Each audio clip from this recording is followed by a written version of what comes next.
Welcome back, guys. So now we are going to create a simple login form. So we have a simple HTML file with our login form. So we have an email, password, and we have a button here for our login. So the email have an ID of email, and the password have an ID of password, and the button have an ID of login.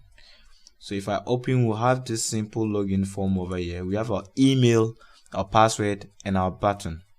So what we are going to do now is when a user tries to log in and the user didn't type his or her email and password, we simply alert a message saying that the user should type in his or her email or password.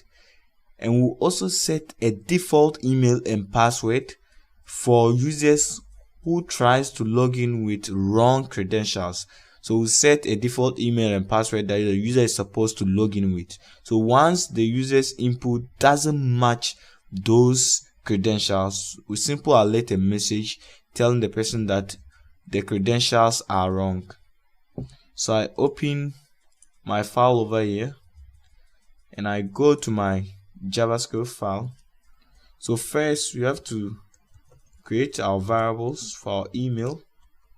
So by default our email should be an empty string, and our password should also be an empty string. And we use the document.query selector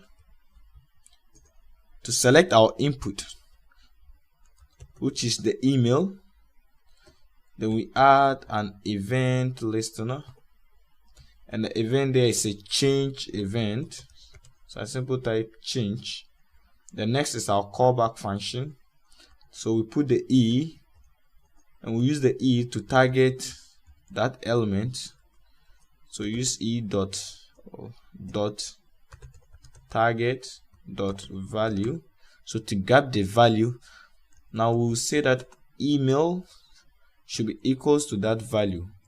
So now when the user tries to type on the email input field, we'll grab whatever the user type and set this email to that. So we simply copy this and bring it down for our password. So password input, and we'll say password should be equals to okay. So now the next is to handle our button. So I simply copy this and bring it down for our button, and the button have an ID of login. So I'll add my event listener over there, and it's a click event. So I simply type click, and the next is our callback function. So now we check if the email over there is equals to an empty string. That means the user haven't written anything there, sorry. And the password, so if the email is equals to an empty string and the password too is equals to an empty string, sorry. So once the email is equals to an empty string and the password is an empty string, that means there's nothing. So we tell the user, make sure, let me delete this, so make sure to enter your email and password.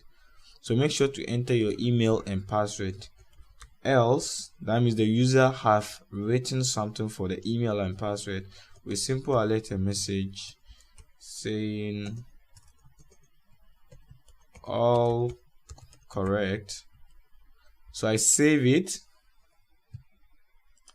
I open and I refresh this. So once we click here, we'll get make sure to enter your email and password.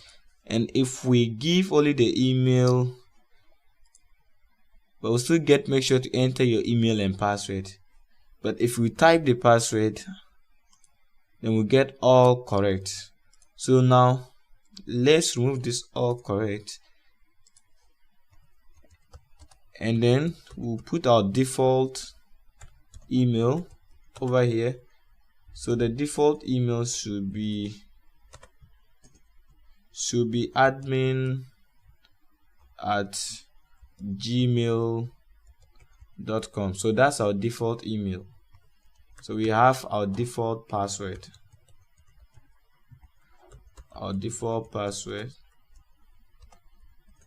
And we set it equals to 1 2 3 4 5.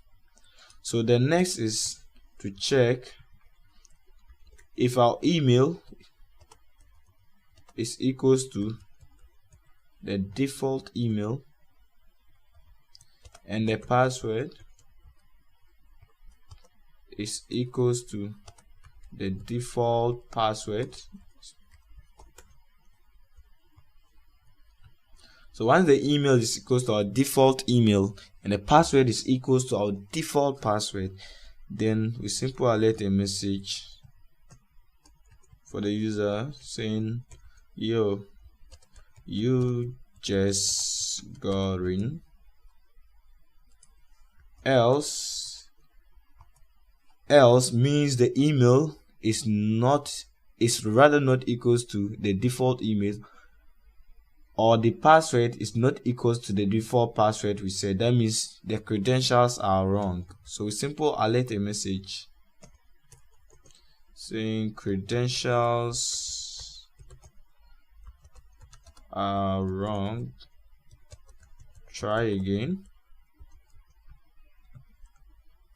So we save it. So now if I refresh,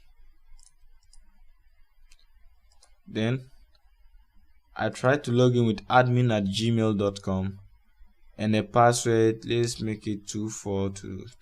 So we get credentials are wrong, try again. So I click this OK. So I'll change it to 1 2 3 4 5 and I try to log in. We'll get you just got in. So guys, that's how to handle your form with JavaScript.